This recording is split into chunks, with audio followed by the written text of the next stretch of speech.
The chronological Bible reading for February 13th is Leviticus chapters 1 through 4. Yahweh summoned Moses and spoke to him from the tent of meeting and gave him instructions to relay to the Israelites on how they were to offer sacrifices to God. There are different types of sacrifices and offerings that are mentioned here and discussed in detail, and they give us insight into how important it is that when we come before God, we do so in a manner that is pleasing to Him. In today's culture, where everything is so focused on what we want or on what we think we need, these chapters are especially countercultural. However, it's good for us to have a reminder that God is the creator and designer, the inventor of the universe. This world is His. He created it. He planned it all out. He sustains it all. We are His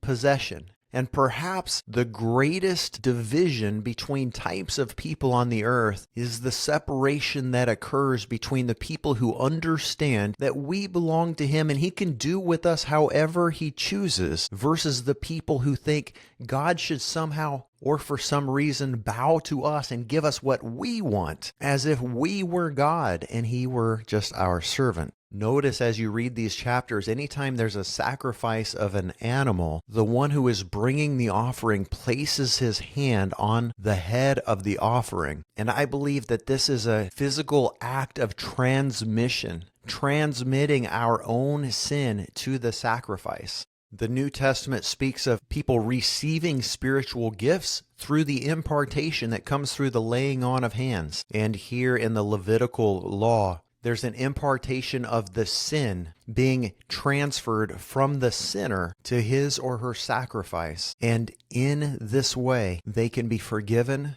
and made whole. All of these were just a prototype of what was to come. God said from the beginning, there can be no remission of sin without the shedding of blood. And I'm reminded of how kind and generous it is of Him to make a way for us to come back to Him. I'm personally also grateful that we don't live in the Old Testament days where we had to sacrifice animals in these ways in order to keep the law. A lot of times we are tempted to say, I wish I had been there back then when God moved in those ways. I wish I could have seen God move in a pillar of cloud by day and a pillar of fire by night. I wish that I could have seen the Ark of the Covenant. But the other side of that coin is that they also had to perform these types of sacrifices, because you can't take the good without the bad. As we think about these offerings that were being presented to God, let's also keep in mind it wasn't about the physical act. Everything they did represented something from the type of animal that was prescribed for them to offer, the way they placed their hand on the head of the creature to be slain, the value of those animals, the time that would be taken, and how God had given them very specific things to do. And as they were doing those things, they were thinking about their own sin. They were dwelling on the Word of God.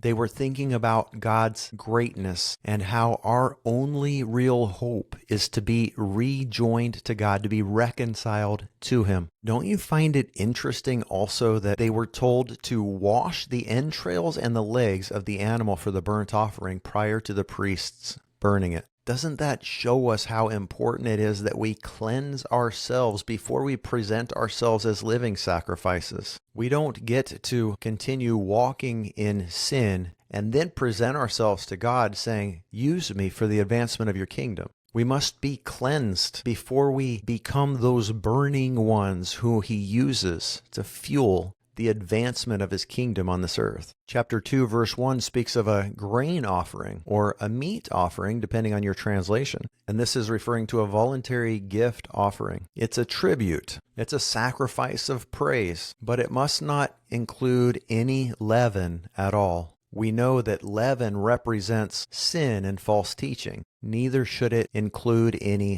honey, which represents richness, abundance, God's blessing. This sacrifice must be pure, and it's not supposed to be extravagant, as if we're going to earn God's favor or impress Him with our generosity. The fellowship offering in chapter 3 is sometimes called a peace offering. It comes from the Hebrew root word that means to be whole or make complete. It's a picture of our relationship with God being reinstated, where we are one with Him as we were intended to be. The last verse of chapter 3 says, "All fat belongs to Yahweh.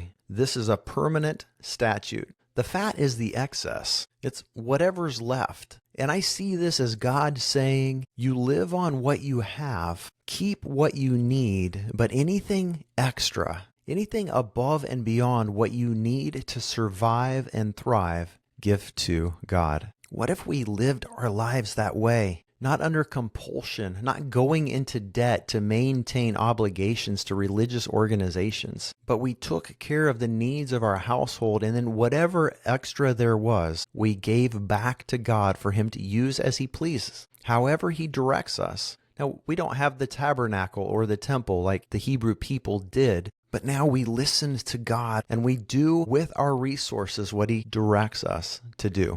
The sin offering is discussed in chapter 4, and I think perhaps it's the most important offering, because without forgiveness of sin, there could be no reconciliation with God. God can have nothing to do with the people who live in sin, who are selfish, who harm one another, or neglect one another in order to promote or maintain their own needs and desires. And this was all planned out from the very beginning because God always had a plan. He knew that Adam and Eve would sin. He knew that creation would go its own way. And yet He continually gave every person the choice to choose God and be reconciled to Him or to not. We know that the blood of bulls and goats never brought about forgiveness, but they pointed to the Lion of the tribe of Judah, who was the Lamb slain from the foundations of the world. God placed His word, His thoughts, His feelings, the communication device of His heart into a human baby who was born of a virgin, who lived a perfect life, who never did anything deserving of death or any kind of punishment. And God placed on Him the punishment that we deserve, so that by faith in Him, we can be reconciled back to our Father who is in heaven. It's a free gift for all who will receive it, and we get to be ministers of this holy gospel. We are ambassadors carrying a message of reconciliation in these earthen vessels, these clay jars. And I am grateful to be on this journey with you through the Word in 2025. May God bless us and equip us. May He change us and make us more like Him for His glory, but so that we can effectively partner with Him to carry this message further. God bless you, my friends. See you tomorrow.